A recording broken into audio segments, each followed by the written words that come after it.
PSM Makassar jadi tim di Super League yang paling banyak dijatuhi sanksi denda oleh Komdis PSSI. Sejauh ini, PSM harus membayar denda ratusan juta rupiah akibat ulah pemain. Super League Indonesia telah memasuki pekan ke-11. Tak hanya klub yang bersaing, tapi juga komite disiplin alias Komdis PSSI yang tak mau kalah juga berjuang menegakkan disiplin.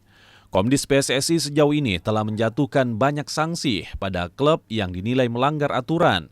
Total ada 15 klub yang harus membayar denda akibat ulah pemain atau yang lainnya. Total denda 15 klub tersebut mencapai 1,8 miliar rupiah. PSM Makassar jadi klub dengan denda terbanyak. Mereka harus merogoh kocek hingga 320 juta akibat pelanggaran pemain dan supporter.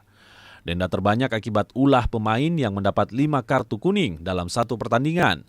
Setelah PSM, tim yang paling banyak didenda adalah Persik Kediri dengan nilai 260 juta, disusul Persib Bandung 185 juta dan Madura United 170 juta rupiah.